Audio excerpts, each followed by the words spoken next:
गरसंगठारे आयुष्मान आरोग्य मंदिर भित्तिप्रस्तर स्थापन कले स्वास्थ्य मंत्री। बालेश्वर जिला खैरा ब्लॉक गरसंग प्राथमिक स्वास्थ्य केन्द्र में नूतन आयुष्मान आरोग्य मंदिर निर्माण पर भित्तिप्रस्तर स्थापन कले राज्य सरकार स्वास्थ्य मंत्री डॉक्टर मुकेश महारी।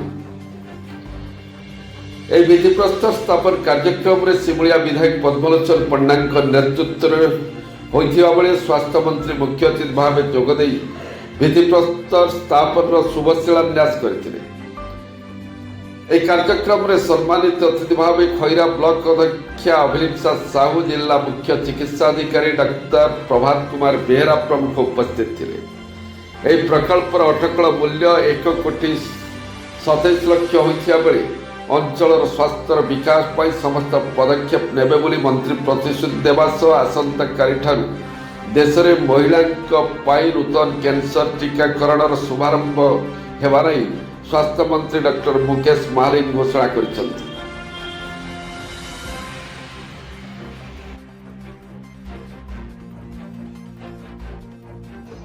आज गरसंग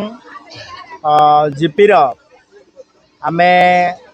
1,37,00,000 व्यय अटकल ये गोटे आयुष्मान आरोग्य मंदिर आज भूमि पूजन कार्यक्रम करागला, जोटा कि नन आमर मान्यवर विधायक पद्मलोचन पंडा गोटे बड़ दाबी थिला। अब ये अंचल प्रतिश्रुति जिते जीतिकी गले जे मु सरकार हबार वर्षे भितर कार्यक्रम करी एवं आज आमे ताकू शुभ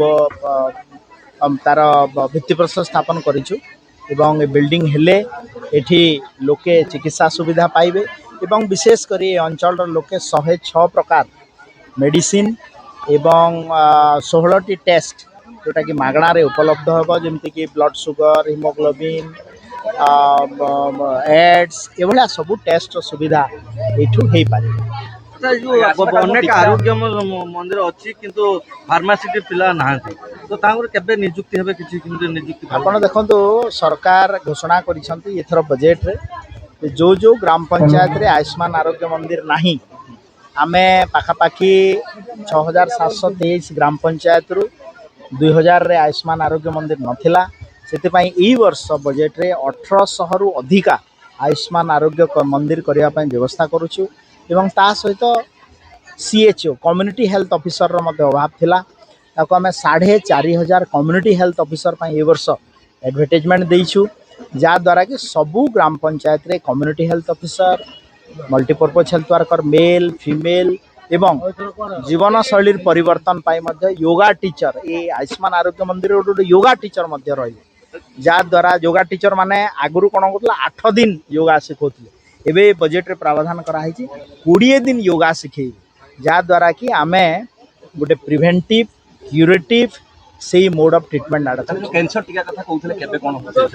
एटा गोटे बड़ घोषणा एवं मु धन्यवाद देवी भारत वर्षर यशस्वी प्रधानमंत्री नरेंद्र मोदी जी को आसंता 28 तारीख माने आसंता काली फेब्रुआरी 28 रे सारा भारत वर्ष रे कैंसर सर्वाइकल कैंसर टीकाकरण कार्यक्रम रो शुभारंभ मान्यवर प्रधानमंत्री करिवे, जोटा कि भुवनेश्वर राज्य फंक्शन रे मध्य मान्यवर मुख्यमंत्री मोहन चरण मांझी एवं स्वास्थ्य मंत्री दायित्व हिसाब से जेहेतु मु अच्छी आमे रहिबु, तो यहाँ गोटे बड़ वैप्लविक परिवर्तन आणव जो मानक 14 वर्ष होती जो किशोरी झील मानक सर्वाइकल कैंसर जरायु कैंसर चिकित्सा गोटे सिंगल डोज टीकाकरण करा